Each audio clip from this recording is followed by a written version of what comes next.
Welcome to another session of Lasing is Amazing with Dr. Glenn Van Ass. Today is a case where we're doing a single crown on the upper right central number 8 or tooth 1-1. We need to do some gingival recontouring on this tooth.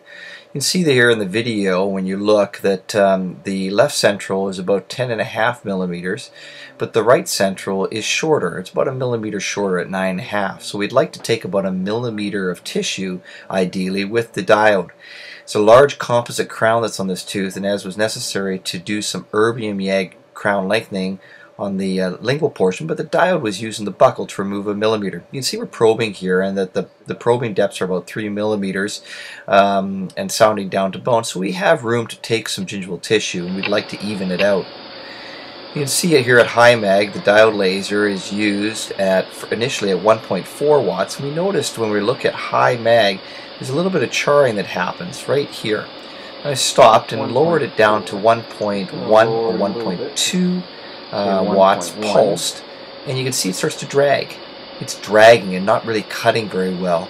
So at this point I stopped again and put it into an intermediate position, which is 1.3 watts, and this was pulsed.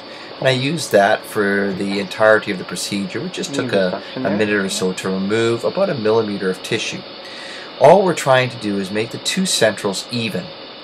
Now, as you get some coagulation on the tip, what you need to do is remove it with a wet gauze. You can see I've got an initiated tip because the tip is in contact, and we're gradually in short brush-like strokes removing really the superficial 1 millimeter of tissue so that the two centrals will be even. You can see some white and necrotic slough sometimes on the distal of the tooth, and that can be removed either with the diode or with hydrogen peroxide afterwards.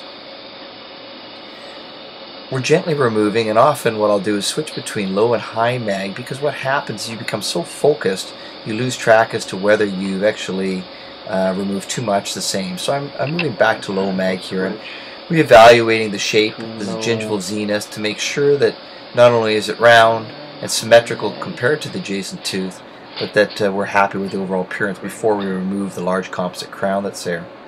At this point we're measuring it's 10.5 on tooth 8 and 10.5 on tooth 9, which is a veneer, porcelain veneer.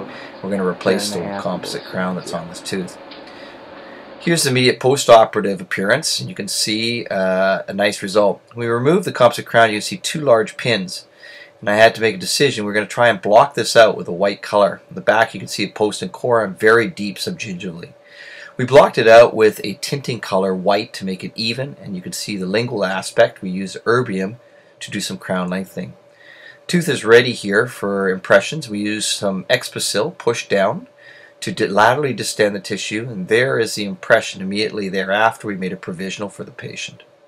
The patient was sent home and 2 weeks later returned, and here's immediate view with the provisional, and we remove it. You can see there's some bacteria staining there that was removed with hydrogen peroxide. See the black bacteria stain and removed with hydrogen peroxide and ultra dense syringe brush. There it's clean now, and at high mag you'll be able to see the nice tissue response that we're getting on the labial. Here's the lingual with some topical to try and push the tissue back. That's the pink color, and here's the palatal view of the beautiful tissue health on the palatal aspect after osseous closed flap crown lengthening. Here's the crown in place. You can see a beautiful tissue response. This is immediately on the day of insertion. You can see how nice the tissue has responded and how nice the gingival zeniths are, and it's fairly symmetrical. Really a nice result when you look here. So I hope this has showed you how gingivectomies can be combined with crowns. This is Dr. Glenn Van Ass saying goodbye. Lasing is amazing.